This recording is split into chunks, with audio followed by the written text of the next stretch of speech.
Hey everybody, welcome back to 31 Days of Horror. And today I was super stoked. HBO, their Max app, dropped the movie Maxxxine. That's Maxxine, which is the third movie in the and Pearl series. So it's directed by Ty West and it stars Mia Goth, and she plays the same character that she played in the movie X, and this takes place after the events in that movie. And for anybody who's interested in the series, X is essentially kind of a slasher movie, but it's a little bit different. And it involves a porn crew or adult movie crew uh, renting space on an older couple's property, and things go awry. Pearl is a prequel to X, and it tells the story of the older couple from X. And then Maxxine is the sequel to X, and it tells the story of what happens after the events that we see in the movie X. I have to say, so far, I mean, we are now on day 18 of 31 Days of Horror, and I can say this has been my favorite movie so far, and I think today this might actually be my first 5-star rating of any of the horror movies that I've watched so far. I have to say, like, I can say with full honesty that X is one of my favorite horror movies that has been made in the last few years. I think it was a really cool setup. I think the casting was great. I think the setting was really cool. I think Ty West has done an amazing job of kind of subverting expectations, and I think also in a way of portraying the adult film industry in a way that's not actually as exploitive as you would imagine. Because I think for any of us who have watched horror for any amount of time, we know that horror was for a long time considered to be like just one step above doing adult films. And it also was the stepping stone for many, not many, but the adult film stars that we now know as legitimate film stars often got their start in the legitimate film business in horror, because it was a foot in the door, but it was a foot in the door that was kind of not that much higher acclaimed than what they were already doing. And for these reasons, earlier ventures in horror films have a lot more in common with almost exploitation films than they did with mainstream media. And I think this is where the sort of tie between adult films and previous years of horror have they kind of meet. Is for a long time they were sort of viewed in the same light as being, dangerous, inappropriate, gratuitous, sinful, evil. Even they sort of had the same view. One was just sex and one was violence. And a lot of then horror early on kind of shrugged their shoulders and went, well, if everybody already thinks that it's, if everybody already thinks this negatively, let's just lean into it. Let's just do it. So that's why you find a lot of films that include like gratuitous nudity or very overtly sexual elements. A lot of them are horror films. And I think because a lot of those aspects, they very often make us feel uncomfortable, and they can add to the tension, they can add to the anxiety, they can add to the things that makes scary movies scary, they can add to the horror of things. And they've sort of moved away from that in recent history. When it comes to horror, they've been exploring different avenues. Randy's rules from Scream don't apply as well in the modern age as they did. But I think that's a cool milestone to look at. You know, Randy in the Scream films kind of served as that meta audience member who could kind of explain the rules of horror. And at the time, it was never have sex. Sex equals death. The virgin was always the one who lived until the end. Um, Never say I'll be right back. And why am I totally forgetting the third rule? But anyway, or the killer always comes back for one last scare. In the sequel, all bets are off, but you'll most likely know the killer, you know, those kinds of things.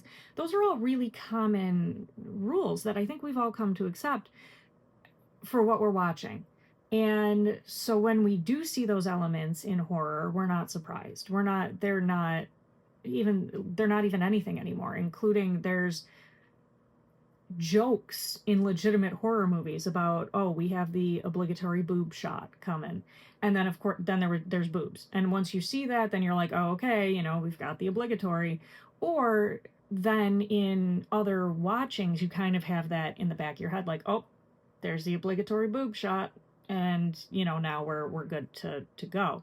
I think the best example of that is probably the modern adaptation. When I say modern, I mean way past the original, the modern reboot of Friday the 13th that has Jared Padalecki in it.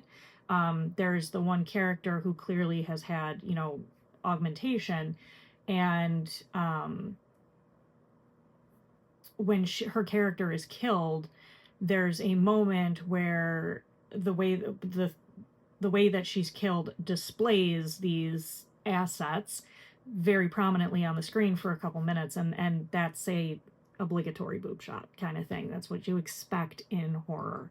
And I think it's really cool because Ty West has been able to make this series of movies that kind of has this sort of hyper-sexual base for the movies, because, I mean, the original is about shooting an adult film. A big portion of this movie is about somebody who works in the adult film industry, who is trying to make it into the legitimate film industry. And despite having those very sexually charged subject matters in your films being so prominent, there is a surprisingly, like, kind of female-led, female-driven, sex positive, power positive, like female power dynamic positive stance on all of those things in these movies. And even it comes down to the dialogue. The way that these things are discussed is not necessarily taboo. It's not shameful. And it's really the first time that I've experienced horror that is telling you something that's bodily natural isn't shameful. Because I think we're so used to seeing films like, you know, Carrie. She gets her period and her mother flips out, and it's, you know, like, you're dirty. She calls her breasts her dirty pillows. And I think there's quite a few of us who were raised in, you know, religious households, or for me, like, I was raised in Catholic school. So we have a lot of those kind of puritanical views ingrained in us, even if we don't realize it. And then a lot of that comes out in our opinions of films and our opinions of other people. And it also tends to come out in a way that's very judgmental and damning for women in particular. You know, just as there are men who act in adult films, they don't seem to be regarded as the problem. It always seems to be the female. Like, somehow she's sinful, she's a temptress, she's slutty. But you don't necessarily call a male porn star a slut. You'd call him a stud, he's impressive, you know, all of these things. So it's really interesting that the rhetoric surrounding females and males in the adult film industry is very different. And I think that translates a lot to our rhetoric when it comes to males and females in the film industry in general. And I know some celebrities have talked about this in the past, where when you're doing red carpet interviews, they'll ask men questions like, what was your favorite scene to film in this movie? What is the favorite character you've ever played? What did you think about this cool prop?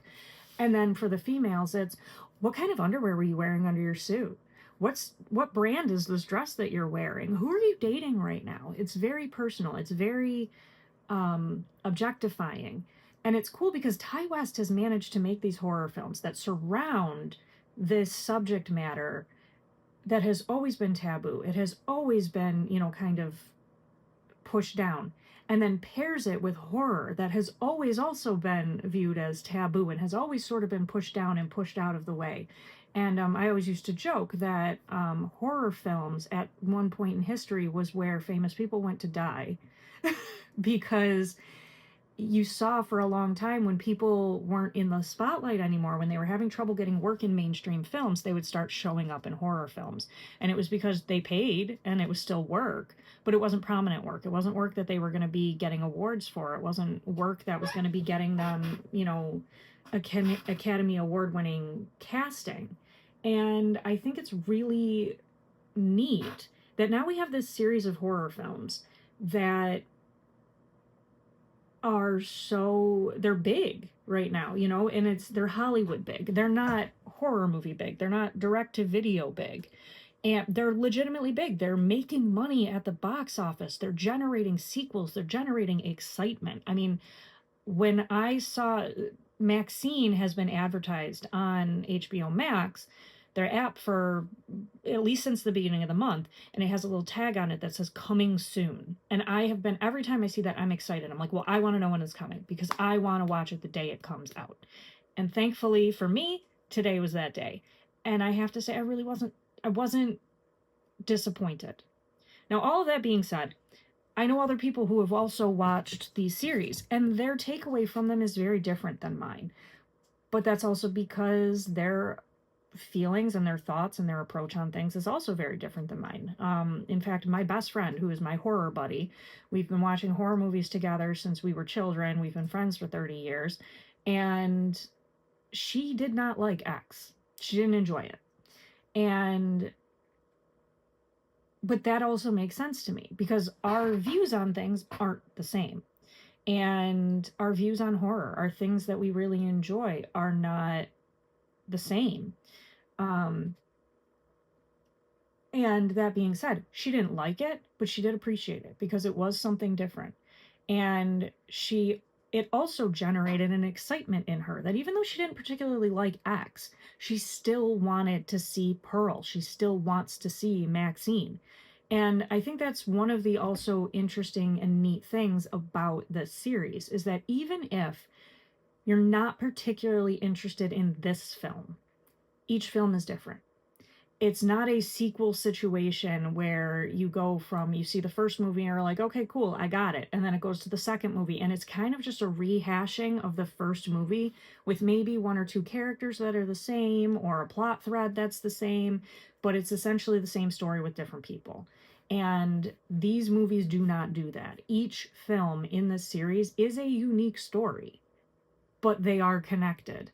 And I think that's really neat because as a watcher, you can also go, you know, I didn't necessarily care for the story of this film, but I liked the bones. I liked how they made it. I liked how, you know, it was acted. I liked the dialogue. I liked the filming. I'd like to see more from these characters. I'd like to see more from this director. And then there is more to be offered. And it's still in the familiar vein. And familiarity, I think, is key for a lot of people in keeping up with media because most of us don't have a ton of time anymore. You know, we're trying to squeeze things in. You know, I have a few hours, you know, I have like an hour on my lunch break or something, so I'll squeeze in part of a movie, or, you know, there's like an hour between when I clock out of work and my son gets home from school, and in between there, I'll squeeze something in, or, you know, or I'll quick shoot a video on my break or something like that.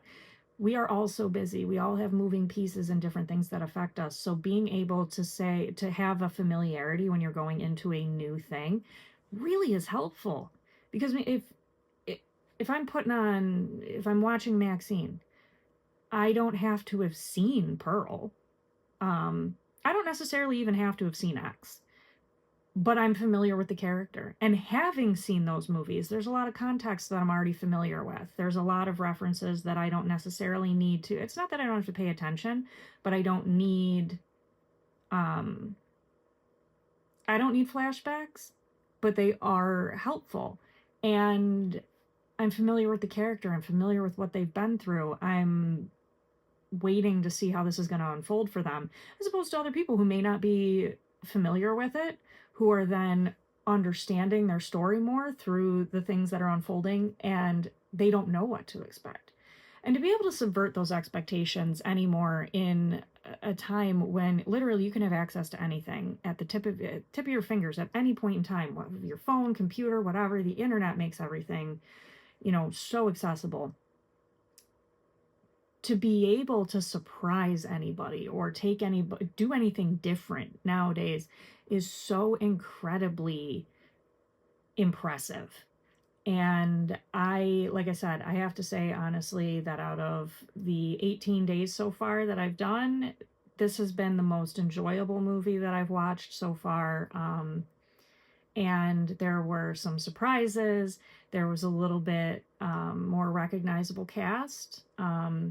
There's a couple of players in this, Giancarlo Esposito and Kevin Bacon, that they have a little bit more of that celebrity status that the previous movies didn't. And I think that's really indicative of what Ty West is doing and how special what he's doing is, and how prominent and the effect that it's having on the industry itself.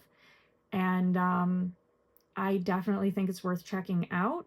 And that being said, one of the only warnings that I really have going into it is you do have to kind of take things with a sexual nature, almost with a grain of salt. But even if you don't, just be aware there are a lot of sexual themes. There's imagery, there's dialogue, and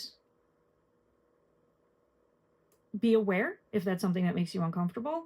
But also be aware if that's something that would normally draw you in, that it's going to be in a different medium than you're used to from other horror films. So I think that's all important to note, but I definitely would love to hear your thoughts on this, especially since it just came on streaming today, so I haven't seen anything. I haven't seen any other reviews of it previously.